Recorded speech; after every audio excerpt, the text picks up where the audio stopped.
Hey there, Canadian Conquistador again. I'm bringing you a video on observation, using your eyes to develop your land. Only through the power of observation can you do that. If you like this video, please like it and subscribe. Thank you. So why do you need to observe nature? Well, the real reason is to answer those questions of how, why, what, where, and when. In the earliest years of owning and developing your property, only through observation can you answer these questions. For instance, insects and the damage they cause in your landscape, such as caterpillars, tree worms, pill bugs.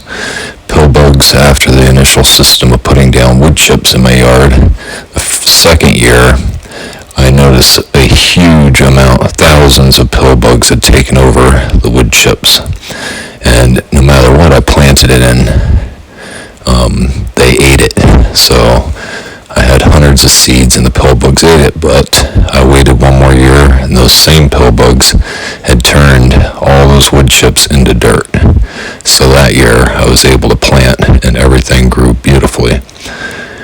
Do you have bees in your yard? Do you have honeybees? Do you have beneficial predatory wasps?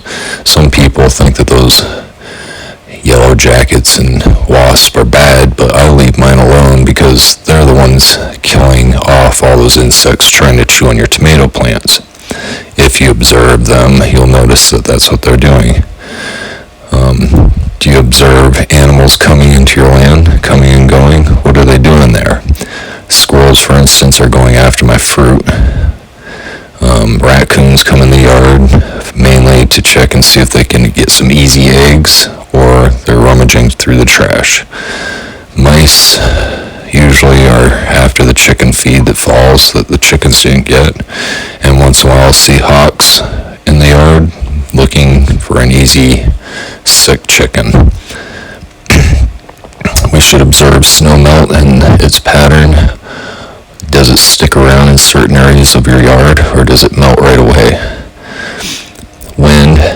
Which direction is the prevalent wind coming from, and how can you capture it? Where does it blow debris to? Does it blow it to a certain corner of your yard? Native plants. We need to observe the native plants that grow naturally in our yards. Are they weeds? Are they illegal invasives? How can you control them or use them to your advantage? We need to observe why snow melts faster on wood chips and not so much on grass. Through observation, we can look at edges and see what takes place in those places. We must observe soil types. We have to amend. We'll amend, but it's no use fighting. You should pick plants that grow well in your soil type. Structures, effects on the landscape. We need to look at structures that we placed and see if we can reclaim the space that it's taking up somehow. Hanging planters along the edge of it, or putting on a living roof. Trees' growth and how it will allow it to grow via pruning and placement.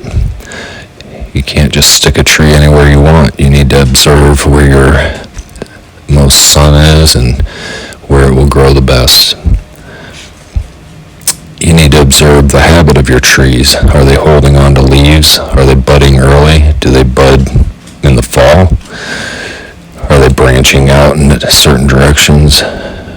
Do they put on leaves too early and the frost kills off the first set of leaves? We also need to observe chill hours and grow zones. We need to observe the natural patterns in nature. Through observation, we can view the best patterns of movement through our land to disturb the land the least.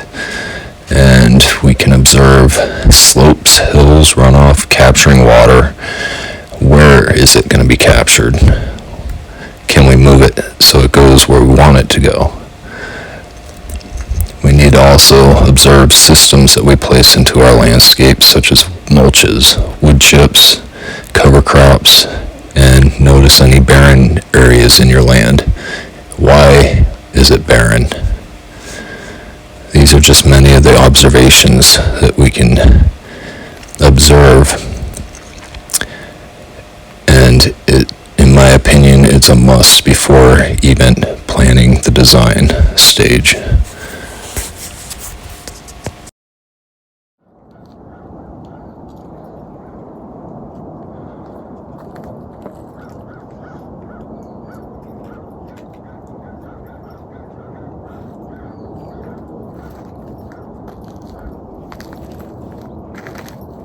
One of the most prevalent things that we can observe is shade in our landscape, cast by trees, fences, houses, chicken coops, rabbit hutches, you name it. Shade is a key marker to let us know where not to plant things exactly, especially sun-loving things. It can tell us where to put our raised beds at. Yeah, another thing that we can observe is noise pollution, which is one of my least favorite things living in a city. The suburbs. Just listen. There's all sorts of sounds you can hear. And to have a nice little sanctuary in the city, it'd be nice to reduce some of that noise. Through observation, we can find out where the majority of our noises come from and what type of noises are. Are they directly from your neighbors? Is it from a road? Is it from the airplanes flying by? Is it that crow? So these are the things we can observe in this surrounding. And there are means of reducing that noise. We'll know by which direction the noise is coming from, where to plant thicker amounts of trees, bushes, to kind of muffle that incoming sound. Also, another good idea is to look up your grow zone and the average temperatures and your season of growing in, how many months you can grow in. This all determines on what kind of plants you should be planting. And if you have enough time to grow things, like Colorado, it is impossible to grow peppers from beginning to end to fruiting in the time that we have allotted, so you might have to plan for growing indoors partly. And also you want to know your average rainfall. All this is part of observation. Also, a good thing to know is knowing if you live in a microclimate in your state.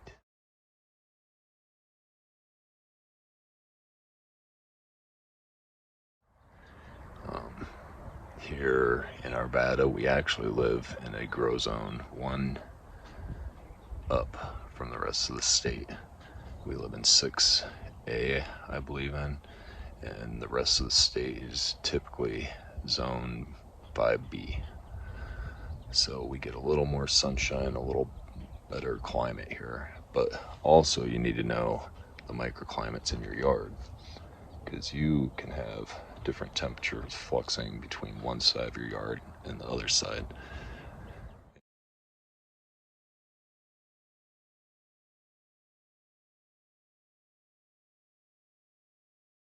And microclimates within the city even. So when I left work this morning, it was 10 degrees. And when I got to work, which is only 10 miles away, it was 5 degrees. So that's a 5-degree difference. A good tool to have for observation purposes and before you're about to design is to actually analyze where your sun tracks in the sky in the summer and the winter. And one way of doing this is providing a sector analysis. It's basically a measurement of where your sunshine is and enables you to better plan out where you're going to be planting things. And sector analysis can actually have all sorts of elements of observation in them, but I keep mine simple to mainly where the sun tracks, wind direction, prevalent wind directions, and noise pollution.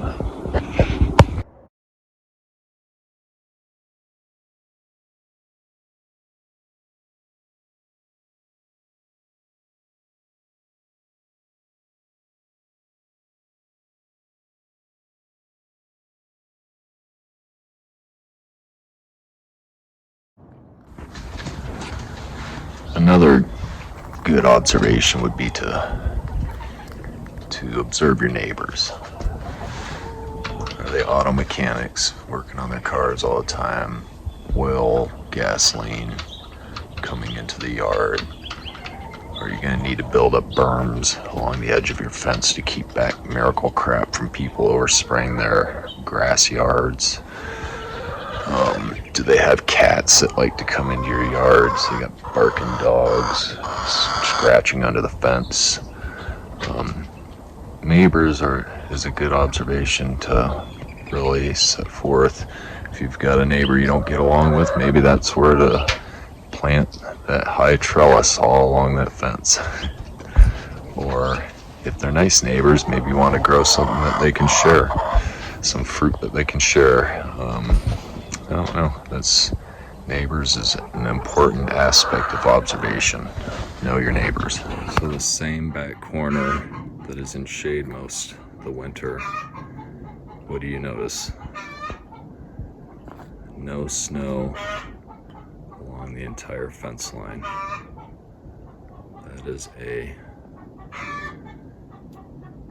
south-facing fence. It radiates heat and melts the snow faster, regardless whether it's in the shade or not. So along that fence is probably a good place to plant plants that are right on the edge of your grow zone. So with observing these properties of the sunlight and the shade, we can come to a conclusion that we can manipulate our backyard's climate slightly by implementing such things as rocks, brick, fences, berms, swales, trees eventually.